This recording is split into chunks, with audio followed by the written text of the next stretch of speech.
नमस्कार दोस्तों, learn with RJ में आपका स्वागत है।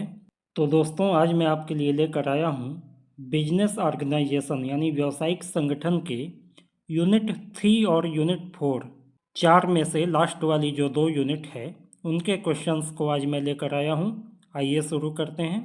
पहला क्वेश्चन है, अल्फ्रेड वेबर का जन्म स्थान है। Alfred Weber's place of birth is America, England, France या जर्मनी। तो यहाँ पे आपका ऑप्शन नंबर डी सही होगा। अल्फ्रेड वेबर का जन्म स्थान जर्मनी है। अगला प्रश्न है, वेबर ने औद्योगिक स्थानीयकरण के कारणों को कितने भागों में बांटा है। Weber divide the cause of the industrial location into parts. तो यहाँ पे आपका ऑप्शन नंबर ए सही होगा। वेबर ने औद्योगिक स्थानीयकरण के कारणों को 2 भागों में बांटा है। ऑप्शन नंबर ए आपका सही हो जाएगा। इसमें प्राथमिक और गौण कारण 2 तरीके के कारण बताए गए हैं।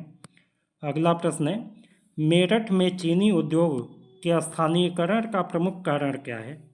The main reason for localization of sugar industry in Meerut is सस्ता श्रम, चीप लेबर, कच्चा माल, रॉ मटेरियल, सस्ता वित्त यानी चीप फाइनेंस या बाजार। तो यहाँ पे देखिए, मेरठ में चीनी उद्योग ज़्यादा डेवलप हुआ है। इसका मेन रीज़न यही है कि मेरठ वाले एरिया में कच्चा माल आसानी से मिल जाता है, जिसे यूज किया जाता है चीनी बनाने के लिए। ऑप्शन नंबर बी आपका सही हो जाएगा। अगला प्रश्न है, अलीगढ़ में ताला उद्योग के स्थानीयकरण का प्राथमिक कारण क्या है। The primary reason for localization of the lock industry in Aligarh is कच्चा माल, रॉ मटेरियल, सस्ता वित्त, चीप फाइनेंस, कुशल एवं सस्ता श्रम, स्किल्ड एंड चीप लेबर या सरकार की नीति, गवर्नमेंट पॉलिसी। तो यहाँ पे अलीगढ़ में ताला उद्योग गवर्नमेंट पॉलिसी की वजह से ज़्यादा डेवलप है। यहाँ पे गवर्नमेंट विशेष प्रकार की सुविधाएं प्रदान करती हैं ताला बनाने वाले उद्योगों को। अगला प्रश्न देखिए, मुंबई में सूती वस्त्र उद्योग के स्थानीयकरण का प्राथमिक कारण क्या है। The primary reason for the localization of cotton textile industry in Mumbai is सस्ता श्रम, चीप लेबर, सस्ता वित्त, चीप फाइनेंस, नम जलवायु, ह्यूमिड क्लाइमेट या सरकार की नीति, गवर्नमेंट पॉलिसी। तो यहाँ पे आपका ऑप्शन नंबर सी सही होगा। कपड़ा बनाने के लिए जिस तरीके का वातावरण चाहिए वो वातावरण आपको मुंबई में आसानी से मिल जाता है, इसलिए सूती वस्त्र उद्योग मुंबई में ज़्यादा डेवलप हुआ है। अगला प्रश्न है, सार्जेंट फ्लोरेंस का औद्योगिकीकरण स्थानीयकरण के सिद्धांत आधारित हैं। Sargant Florence theory of industrial location is based on निगमन प्रणाली, इनकॉर्पोरेशन सिस्टम, आगमन प्रणाली, अराइवल सिस्टम, परंपरागत प्रणाली यानी ट्रेडिशनल सिस्टम या वैज्ञानिक प्रणाली, साइंटिफिक सिस्टम। तो यहाँ पे आपका ऑप्शन नंबर बी सही हो जाएगा, आगमन प्रणाली यानी अराइवल सिस्टम। अगला प्रश्न देखते हैं, संयंत्र अभिन्यास एक प्रक्रिया है। Plant layout is a process. गतिशील यानी मूविंग, निरंतर यानी कंटिन्यूअस, ए और बी दोनों यानी बोथ ए एंड बी, या इनमें से कोई नहीं, नन ऑफ द दीज। तो देखो, प्लांट लेआउट जो है एक ऐसी प्रक्रिया होती है जो गतिशील होती है, यानी इसमें चेंजेज आते रहते हैं और ये कंटिन्यूअस होता रहता है। ठीक है, लगातार इसमें परिवर्तन होता रहता है।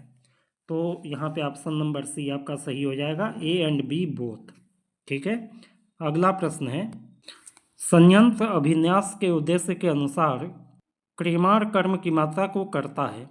According to the purpose of plant layout performs the quantity of work, न्यूनतम मिनिमम, अधिकतम मैक्सिमम, सर्वोत्तम यानी बेस्ट, या इनमें से कोई नहीं। तो देखो, प्लांट लेआउट का मेन ऑब्जेक्टिव यही होता है कि उसमें जो श्रम की मात्रा है, जो मेहनत है, वो न्यूनतम की जा सके, यानी आसानी से काम को आगे बढ़ाया जा सके। इस तरीके से प्लांट लेआउट किया जाना चाहिए। ऑप्शन नंबर ए आपका सही हो जाएगा। अगला प्रश्न है, उत्पादन की दृष्टि से उत्पादन की विधियां होती हैं। There are methods of production from the point view of the production. 1 1 2 2 3, 3 या 4, 4। तो देखो उत्पादन की दृष्टि से उत्पादन की 3 विधियां हो सकती हैं। ऑप्शन नंबर सी आपका सही होगा। एक तो रेखीय विधि होती है जिसमें इनपुट डाला जाता है, आउटपुट निकल के आ जाता है एक सिंपल प्रोसेस के माध्यम से। दूसरी विधि होती है जिसमें कई प्रोसेस एक के बाद एक होते हैं, पहला प्रोसेस हुआ, फिर दूसरा प्रोसेस हुआ, फिर तीसरा प्रोसेस हुआ, तब जाकर फाइनल प्रोडक्ट हमारे सामने आता है। ठीक है। और तीसरी विधि होती है, कुछ ऐसी इंडस्ट्रीज हैं जहाँ पे उत्पादन को उसी स्थान पे करना होता है जहाँ पे उस चीज़ को यूज करना है। ठीक है। अगला प्रश्न है, अभिन्यास की प्रणाली किस सिद्धांत पर आधारित है? System of the layout on which principle? अनुरक्षण, मेंटेनेंस, विशिष्टीकरण, स्पेसिफिकेशन, मिश्रित, मिक्स्ड या इनमें से कोई नहीं, नन ऑफ द दीज। तो देखो प्लांट लेआउट प्रणाली जो है विशिष्टीकरण के सिद्धांत को पालन करती है, यानी एक प्रकार की क्रियाओं के लिए एक जगह हो, एक ग्रुप ऑफ पर्सन हो जो उन क्रियाओं को करें, इसी को कहा जाता है विशिष्टीकरण। अगला प्रश्न है, अभिन्यास की योजना बड़े बड़े भागों को निर्माण करने के लिए उपयुक्त है। The layout plan is suitable for manufacturing large part, यानी जहाँ पे लार्ज पार्ट मैन्युफैक्चर करना है वहाँ के लिए कौन सा लेआउट प्लान जो है वो ज़्यादा सुटेबल है? मिक्स्ड यानी मिश्रित, फंक्शनल यानी क्रियात्मक, स्टेबल यानी स्थिर, या लाइन यानी रेखा। तो यहाँ पे आपका ऑप्शन नंबर सी सही होगा। जब बड़े पार्ट का निर्माण करना होता है तो स्थिर प्लांट लेआउट यानी स्टेबल प्लांट लेआउट ज़्यादा उपयोगी होता है।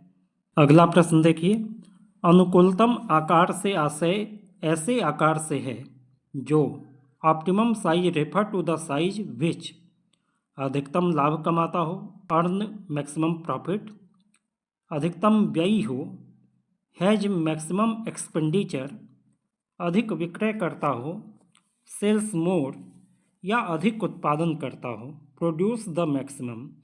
तो देखो अनुकूलतम आकार यानी ऑप्टिमम साइज ऑफ प्लांट किसे माना जाएगा? जो मैक्सिमम उत्पादन करता हो। ठीक है, यानी संसाधनों के इन्वॉल्वमेंट की तुलना में उत्पादन जो मैक्सिमम करेगा, जो मैक्सिमम प्रोडक्शन रेट देगा, वो अनुकूलतम आकार माना जाएगा। अगला प्रश्न देखिए, प्रतिनिधि फर्म का आकार बढ़ाया जा सकता है, घटाया जा सकता है, सदैव समान रहता है, या इनमें से कोई नहीं? The size of representative firm can be decreased, can be increased, is always same, या नन ऑफ दीज। तो देखो प्रतिनिधि फर्म का आकार जो है ना ये हमेशा समान रहता है, सदैव समान रहता है। ठीक है ना। The size of representative firm is always same, option number C आपका सही हो जाएगा। अगला प्रश्न है, साम्य फर्म का प्रतिपादन किसने किया था? Equilibrium firm has been presented by Pigou, Marshall, Robinson, या फिर जेके मेहता। तो यहाँ पे आपका ऑप्शन नंबर ए सही होगा। साम्य फर्म यानी कि इक्विलिब्रियम फर्म का जो सिद्धांत है वो पीगू ने दिया था, ऑप्शन नंबर ए सही हो जाएगा। अगला प्रश्न देखते हैं, अनुकूलतम आकार क्या है? ऑप्टिमम साइज इज अस्थाई, अस्थाई, सामान्य, या इनमें से कोई नहीं? तो देखो अनुकूलतम आकार जो है ये अस्थाई होता है, यानी टेम्पोरी होता है, ऑप्शन नंबर बी आपका सही हो जाएगा। अगला प्रश्न देखिए, प्रतिनिधि फर्म का जीवन होता है, the life of representative firm is long यानी लंबा, स्मॉल छोटा, नॉर्मल सामान्य, या नन ऑफ दीज, इनमें से कोई नहीं? तो प्रतिनिधि फर्म जो होती है रिप्रेजेंटेटिव फर्म, उसका जीवन लंबा होता है, ऑप्शन नंबर ए आपका सही होगा। प्रतिनिधि फर्म से मतलब ये है कि ऐसी फर्म जो उस तरीके के उद्योग का प्रतिनिधित्व करती हो, यानी जो ऑप्टिमम तरीके से काम कर रही है और जिसका जीवन काफ़ी लंबे समय तक स्थिर रूप से चलने वाला है, उसे प्रतिनिधि फर्म माना गया है। अगला प्रश्न है, प्रतिनिधि फर्म का प्रतिपादन किया है, the representative firm is ideology by Robinson's, Marshall, Pigou, या एन अग्रवाल। तो यहाँ पे देखो प्रतिनिधि फर्म का कॉन्सेप्ट जो है ये मार्शल ने दिया है, इसलिए ऑप्शन नंबर बी आपका सही हो जाएगा। बढ़ते हैं अगले प्रश्न की ओर। अगला प्रश्न है, उत्पादक संघ की जन्मभूमि है। The birth place of cartels is Germany, America, France या इनमें से कोई नहीं। तो यहाँ पे आपका ऑप्शन नंबर ए सही होगा। उत्पादक संघ जो है ये जर्मनी में सबसे पहले डेवलप हुए थे और इसे इनका बर्थ प्लेस माना जाता है। अगला प्रश्न है, प्रन्यास की जन्मभूमि है। The birth place of trust is Germany, America, England या इनमें से कोई नहीं। तो ट्रस्ट का सबसे पहले डेवलपमेंट अमेरिका में हुआ था। ऑप्शन नंबर बी आपका सही होगा। अगला प्रश्न है, संघ की जन्मभूमि है। The birth place of federation is Bharat यानी इंडिया, जर्मनी, अमेरिका या इनमें से कोई नहीं। तो फेडरेशन जो है ये भी अमेरिका में ही सबसे पहले डेवलप हुए थे। ऑप्शन नंबर सी आपका सही होगा। अगला प्रश्न है, व्यापारिक पार्षद संगठन है। Association of business councillors are लाभकारी यानी प्रॉफिटेबल, अलाभकारी यानी नॉन प्रॉफिट, मिश्रित यानी मिक्स्ड या इनमें से कोई नहीं। तो देखो, एसोसिएशन ऑफ बिजनेस काउंसलर जो है एक अलाभकारी संगठन है। ऑप्शन नंबर बी आपका सही हो जाएगा। अगला प्रश्न है, अनौपचारिक संगठन स्थापित होते हैं। Informal organization are established on नैतिक आधार पर, मोरल ग्राउंड, अनैतिक आधार पे, इमोरल ग्राउंड, सहकारिता के आधार पे यानी कोऑपरेटिव या इनमें से कोई नहीं। तो देखो, अनौपचारिक संगठन जो हैं ये नैतिकता के आधार पर स्थापित होते हैं। ऑप्शन नंबर ए आपका सही होगा। अगला प्रश्न है, कौन संघारी कंपनी का जन्म स्थान है। Which is the birth place of holding company. Bharat यानी इंडिया, अमेरिका, जर्मनी या इनमें से कोई नहीं। तो देखो, होल्डिंग कंपनी जो है ये भी सबसे पहले अमेरिका में जन्म ली थी। ऑप्शन नंबर बी आपका सही हो जाएगा। अगला प्रश्न है, संघारी कंपनी का अस्तित्व होता है वैधानिक, ऐच्छिक, अवैधानिक या इनमें से कोई नहीं। The holding company is statutory, elective, illegal या नन ऑफ दीज। तो यहाँ पे आपका ऑप्शन नंबर ए सही होगा। होल्डिंग कंपनी जो है स्टेट्यूटरी होती हैं यानी वैधानिक होती हैं, कानून द्वारा स्थापित होती हैं। अगला प्रश्न है, सम्मिश्रण का मूलभूत उद्देश्य क्या होता है। What is the basic objective of blending is. यहाँ इंग्लिश ब्लेंडिंग दिया है लेकिन ये वास्तव में बिजनेस कॉम्बिनेशन की बात हो रही है। तो what is the basic objective of business combination पूछ रहा है। तो यहाँ पे आपका ऑप्शन दिया है ए मितव्ययता यानी इकनॉमी, एकाधिकार यानी मोनोपोली, इनमें से कोई नहीं, नन ऑफ दीज या ये सभी, ऑल ऑफ दीज।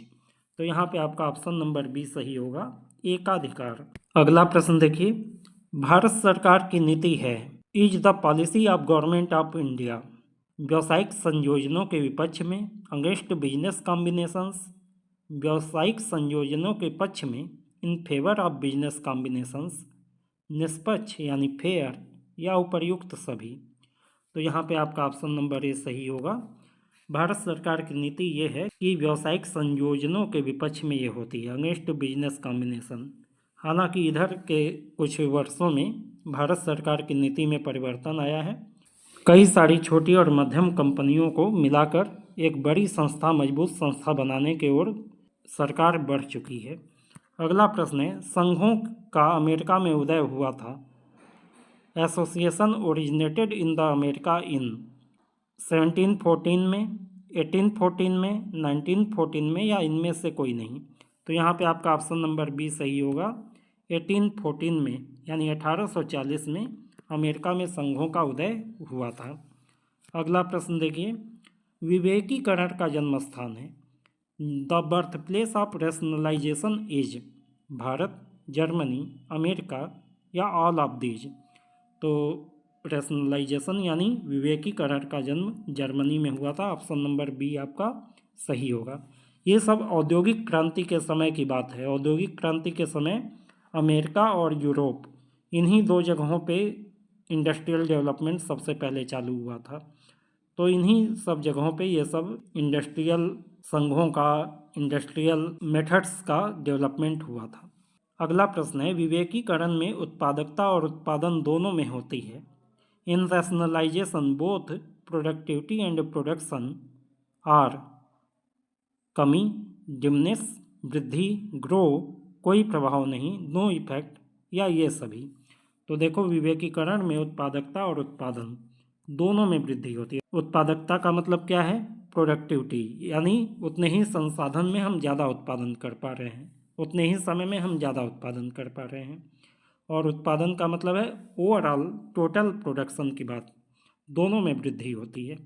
अगला प्रश्न है, वैज्ञानिक प्रबंध की तुलना में विवेकीकरण है व्यापक, संकुचित, इन दोनों में कोई नहीं, या ये सभी। Rationalization in comparison to the scientific management is comprehensive, narrow, none of these, या ऑल ऑफ दीज। तो देखो विवेकीकरण एक व्यापक प्रक्रिया है, यानी इसमें कई सारी चीज़ें शामिल होती हैं, और इसी में से एक प्रक्रिया है वो है साइंटिफिक मैनेजमेंट। यानी रैशनलाइजेशन जो है ब्रॉड है और इसका एक पार्ट है साइंटिफिक मैनेजमेंट। अगला प्रश्न है, स्वामियों का दृष्टिकोण विवेकीकरण के प्रति है सहानुभूतिपूर्ण, विरोधी, अभिप्रेरक, या ये सभी।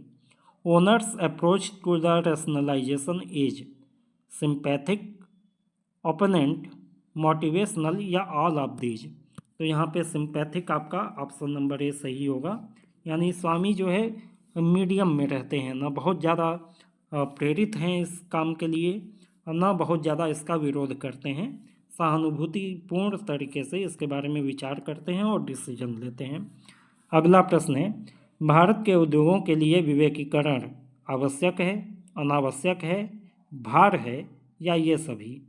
Rationalization for the industries of India is necessary, unnecessary, a burden, या ऑल ऑफ दीज। तो देखो भाई भारत में रैशनलाइजेशन जो है आवश्यक माना गया है, ऑप्शन नंबर ए आपका सही होगा। अगला प्रश्न है, विवेकीकरण में सामाजिक पहलू निहित नहीं है, निहित है, कोई संबंध ही नहीं है, या ये सभी। Social expect of rationalization is not inherent, implicit, not related, या ऑल ऑफ दीज। तो यहाँ पे आपका ऑप्शन नंबर बी सही हो जाएगा, निहित है। यानी जब विवेकीकरण की बात आती है तो उसमें सामाजिक पहलू को भी शामिल किया जाता है। अगला प्रश्न है, शुरू में विवेकीकरण के कारण बेरोजगारी बढ़ती है, रोजगार में वृद्धि होती है, श्रमिकों की छटनी होती हैं, या ये सभी। Due to rationalization in the beginning unemployment increases, employment increases, workers are laid off, या ऑल ऑफ दीज। तो देखिए जब भी विवेकीकरण चालू किया जाता है तो शुरुआती दिनों में अनएम्प्लॉयमेंट बढ़ता है, बेरोजगारी बढ़ती है, क्योंकि इसमें संसाधनों का सबसे बेहतर प्रयोग करने का प्रयास किया जाता है, नई मशीनें लगाई जाती हैं, नई प्रक्रियाएं अपनाई जाती हैं, तो उसमें कई बार मशीनीकरण करने की वजह से बेरोजगारी बढ़ती है। साथ ही जो नए टेक्निक को समझ पाते हैं वो काम पे रह पाते हैं, जो लोग नई टेक्निक को नहीं जान पाते हैं उनको नौकरी छोड़ना पड़ जाता है। अगला प्रश्न है, भारत सरकार की नीति विवेकीकरण के प्रति है विरोध में, पक्ष में, निष्पक्ष, या ये सभी। The policy of government of India is against rationalization, in favour of rationalization, fair, या ऑल ऑफ दीज। तो यहाँ पे ऑप्शन नंबर बी आपका सही होगा। भारत सरकार जो है रैशनलाइजेशन के फेवर में रहती है, यानी पक्ष में रहती है। तो उम्मीद है कि ये वीडियो आपके लिए उपयोगी रहा होगा। यदि वीडियो आपको अच्छा लगा हो तो वीडियो को लाइक कीजिए, शेयर कीजिए और चैनल को सब्सक्राइब करके बेल आइकन दबा दीजिए ताकि नए वीडियो की नोटिफिकेशन आपको समय पर मिल पाए। Good day to all of you.